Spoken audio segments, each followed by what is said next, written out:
Robert Pattinson talking a little bit more. Well, way more, I guess you could say. Obviously, we're going to be getting more and more and more and more stuff when it comes to Robbie Pat, but he had a GQ interview right here. So here's the two covers right here. It's hard to believe that this man is Batman. It really is. So we got him right here with his spiky hair, couple chains around his neck, and a green suit showing that chest hair. Who is Robert Pattinson? And then we have the David Ayer version. Just kidding. Well, I mean, it's interesting. It's interesting.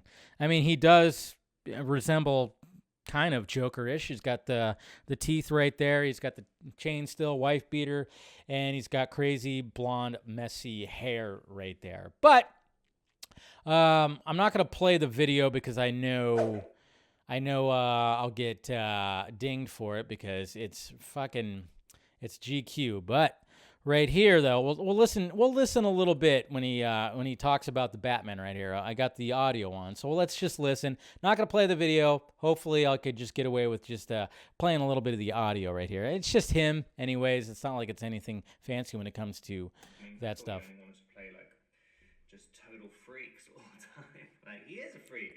Yep. Freak. There you go. There's the freak thing that he talked about. You look at things that feel incredibly out of reach. It's such the jewel in the crown of characters. You know, you really could be doing more for this city. It really is, right?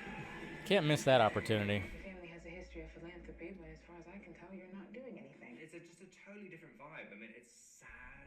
It's something which I always thought about Batman. I thought it's really, really sad. It's sad. A tragedy. That's one of the reasons it feels kind of different. Year two. It's like, it's year two. We're not going to do the origin story again. Instead of him getting over his parents dying at the beginning and then just becoming Batman and saving Gotham, now he really hasn't gotten over them at all. And it's kind of, I like how he laughs about all this. It's like he's so happy about like, yeah, we're doing this. Tragedy. He's not over yet. He's just laughing about it. I'm playing the parents' death constantly the whole time.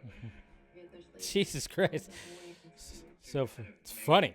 Like that. And if you look at it very literally, or like from an emotional context, it does end up becoming kind of something kind of strange, and it's always kind of shocks you what comes out of it. I mean, I didn't really realize how sad it would make me feel. There's something about his relationship with Selena Kyle as well, and it's very present in the graphic novels. And I think a lot of those writers really touched on that. There's ways to reinterpret that character. I mean, an infinite number of ways. This is the maybe 9th or 10th Batman movie.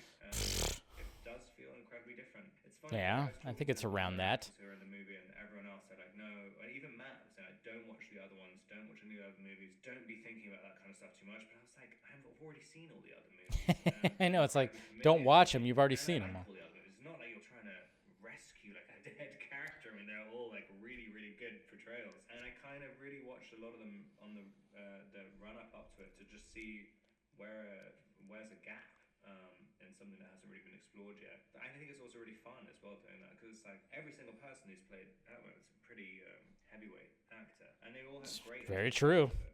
And very, very different. So it was fun watching them. I definitely don't have a favorite. No. See, I was wondering about that. Will he actually say who is his favorite Batman? I think though, when he talks about the voice, he talks about Christian Bale a lot. He really gives a lot of praise to Christian Bale in the voice when it comes to the Bat voice. I mean, I think Christian Bale did I mean, it's so kind of iconic, like it's the voice he was doing in it. But it's sometimes. To not do that. Where were the other drugs going?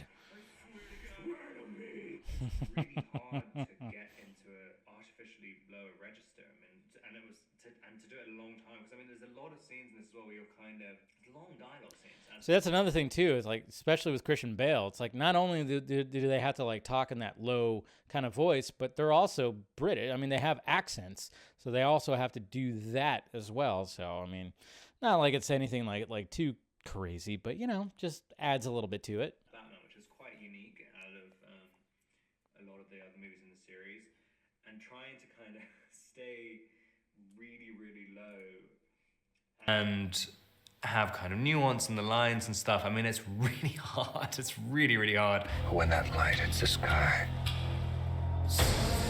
it's not just a call. So warning. I think I was doing vocal exercises without actually knowing they were vocal exercises. I think your larynx or something just got strengthened when I was doing the movie.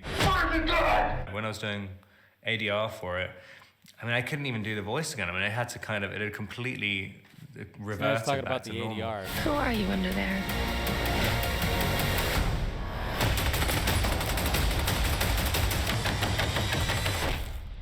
I'm vengeance. There's a kind of understanding, which I think every actor who goes into it, there's some way of playing Batman that just feels right as Batman. And like, if you try and do something too different, it sometimes feels really off. But it's funny, it's like as soon as you put on the suit, it sort of does something to you. You start behaving in this quite particular way. And it might be about the kind of restriction in the movement and stuff, where there's definitely elements of just the kind of practical aspect of it. You want to be able to turn your head.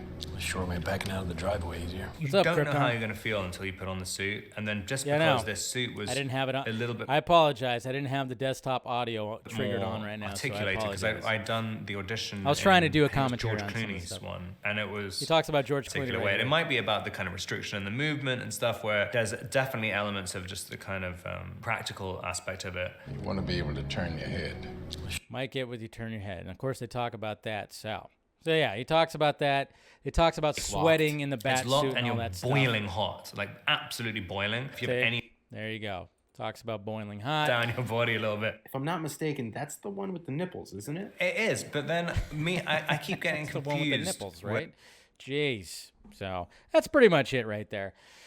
Yeah. So didn't have the Sorry, I didn't have the full-on audio, but at the same time, you know what Krypton Cage said. Don't want to get a copyright, so I was kind of trying to keep it muffled a little bit. So there you go. He sounds hot. Yeah, he sure does. What's going on, Meg? How you doing? So we'll see what happens with that, but just kind of going. He's just kind of talking about certain things, you know. It's kind of here. It's kind of cool that we're not reading it. I'm not having to read it for you because I know you guys love that so much. We're actually hearing his voice and everything. Pattinson confirmed Clooney is his own Batman, right? But then we have this though. We have this article right here, which was interesting when it comes to this interview. So right here it says Robert Pattinson, the Batman opening shot is so jarring it feels unlike any other Batman movie. So apparently the opening is going to be interesting. He said, I watched a rough cut of the movie by myself, and the first shot is so jarring from any other Batman movie that it's just kind of totally different pace. It was what Matt was saying from the first meeting I had with him. I want to do a 70s noir detective story like The Conversation, which I have to watch. I have not watched that movie, and kind of assumed that meant the mood board of something that the look of it. But from what the first shot, it's, this is actually a detective story. So he continued, I feel like an idiot because I didn't even know that Batman was the world's greatest detective. I hadn't heard that in my life before, but it really plays. Just because there's a lot of stuff where he's in amongst the cops. Normally, when you see Batman, he arrives and beats up people, but he's having conversations, and there are emotional scenes between them, which I don't think have been in any other movies, which there really hasn't. There really has not right there. So there you go. So the opening shot is apparently going to be something pretty beautiful. Very detective, 70s noir type stuff right there. So totally liking that. So, yeah, I think we're all pretty excited for that. I just like what he had to say about certain things. About the voice, about everything. He's got like a crazy sense of humor. I mean, I think we're going to have some funny press junket stuff. There was another interview where he said that he does tend to make stuff up when it comes to interviewing, like the whole not working out thing and everything like that. I'm Robert Pattinson, asshole. Has Campea still not acknowledged the fact that he was joking about all that? Probably not. I don't think has he mentioned anything? I don't know. I don't think he has. So, yeah. We'll see what happens. But anyways, there you go. There's Robbie Pat right there talking a little bit more about what's going on with the Batman. And isn't it great that we all have tickets now? Not all of us, but most of us, we have our tickets. IMAX, March 1st. I mean, yeah, not too long, folks. Not too long from now.